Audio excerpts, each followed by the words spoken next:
President Obama already had a pretty healthy lead with Latino voters in most polls ahead of November's election. Could yesterday's announcement on immigration lock that lead down for him? Reverend Samuel Rodriguez is the president of the National Hispanic Christian Leadership Conference, and he has yet to endorse a presidential candidate. Reverend Rodriguez, good to see you. Thank you for having me. So let's start with the bigger question. What does this new immigration policy mean? How is it impacting the Latino community as it considers Election Day 5 days away? I mean, 5 months away, I'm sorry. Sure, no, putting politics aside even for a moment, on its own merit, it's morally just, fair, practical, in my opinion, very Christian and compassionate. So I commend and applaud the president for taking a decision that really brings hope to so many young people within our corresponding communities. Now, on the political issue, we can't deny the fact. I'm not here to judge the president's political calculation. Nevertheless, we can't deny the fact that the Hispanic electorate will play a significant role, particularly in Colorado, Nevada, New Mexico, and Florida. These are critical swing states that the president does need in order to retake the White House, or better yet, stand re-elected in 2012. Do you think all of that was in jeopardy prior to yesterday's announcement? Well, there's a bit of angst and consternation out there in the Hispanic community regarding President Obama. First of all, for the first 2 years, the president did have a majority Democratic House and Senate, and immigration reform was not a priority agenda item. And Hispanics asked, what happened to immigration reform and what happened to the initial promises? Second, there are some value policy initiatives or personal comments the president has made that run counter to the Hispanic American family and faith ethos.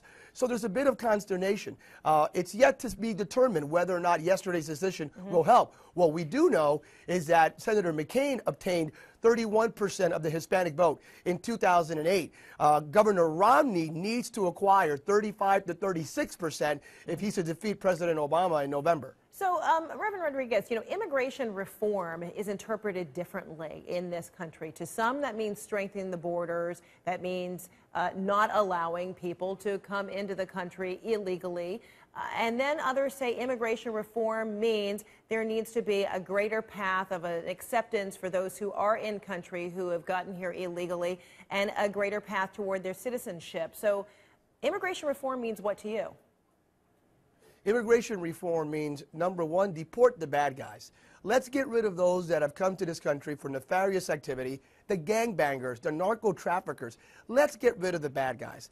Then let's protect our borders, and let's look at the 98.5% that have come in here to give their children a better day and a better life. It's a broken immigration system, backlog of visas that exceed 10, 12, and many occasions 15 years. We basically welcomed them with open arms in a de facto manner.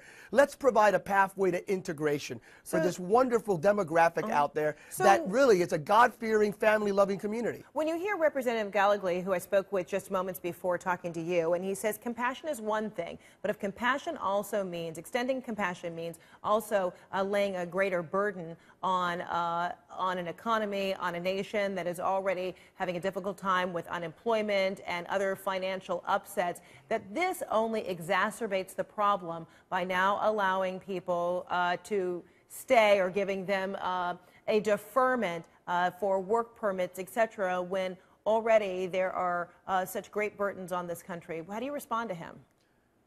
Well, a couple of things. One, how just and how reflective is it of our American values if we deport a 15, 16-year-old who came with no right or behoof of themselves, but their parents brought them over on their backs when they were 2 years of age. They want to study and they want to contribute to our society where English is their first language. How fair and just is that? It's not fair and just at all. Number two, let's be practical. A lot of these undocumented individuals already contribute to our economy, already contribute to our corresponding communities.